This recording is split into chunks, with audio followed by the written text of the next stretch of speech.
நம்ம தியானிக்க போகிற வேத பகுதி என்ன அப்படின்னு பார்த்தீங்கன்னா, சங்கீதம் 145 வசனம் 14. கர்த்தர் விழுகிற யாவரையும் தாங்கி மடங்கடிக்கப்பட்ட யாவரையும் தூக்கி விடுகிறார். அநேக சமயங்கள்ல நான் ஆண்டவருக்கு பிள்ளை தான், நான் ரட்சிக்கப்பட்டிருக்கேன், நான் அபிஷேகம் பெற்றிருக்கேன் அப்படின்ட்டு சொல்லிட்டோம் நம்ம விழுந்து போறோம் இல்லையா? அநேக சமயங்கள்ல நம்ம விழுந்து போறோம். அதுக்கு காரணம் என்ன அப்படின்னு பார்த்தீங்கன்னா, நம்ம கர்த்தருக்குள்ள இன்னும் பலன் அடையாம இருக்கிறதுனாலதான் நம்ம விழுந்து போறோம். பலவீனர்களா நம்ம இருக்கிறதுனாலதான் நம்ம விழுந்து போறோம். நம்ம வாழ்க்கையில அனுதின ஜெபம் இல்லாம நம்ம ஜெப குறைவா நம்ம ஓடிட்டு இருக்கும்போது, அனுதினம் வேத வாசிப்பு தியானம் இல்லாம நம்ம ஓடிட்டு இந்த உலகத்துல ஓடிட்டு இருக்கும்போது, இந்த உலகத்துல நம்ம ஓடுறோம் இல்லையா? பிசாசானவன் யாரை விழுங்கலாமோன்னு சுத்தி தெரியலாம். அதான் தெரிந்து கொள்ளப்பட்டவங்களை எப்படி விழுங்காம விடுவான். அப்போ நம்ம பலவீனப்பட்டிருக்கிறது எந்த பகுதியில நம்ம பலவீனமா இருக்கோம் அப்படிங்கிறது அவனுக்கு தெரியும்.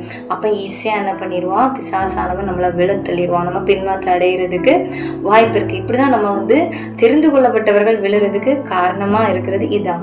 அப்போ நம்ம கர்த்தருக்குள்ள நம்ம பலப்படணும். அதான் ஆண்டவர் சொல்றாருன்னா, கர்த்தர் விழுகிற யாவரையும் தாங்குகிறார்.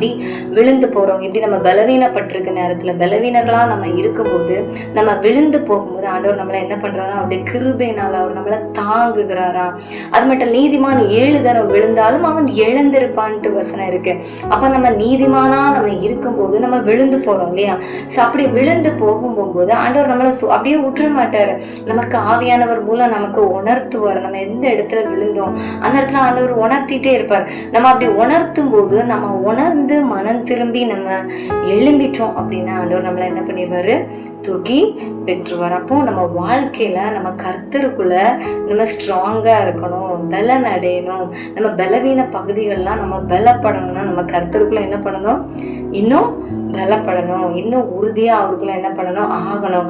அதுக்கு நமக்கு வேத வாசிப்பு, ஜெபம் இதெல்லாம் நமக்கு கண்டிப்பா முக்கியம்.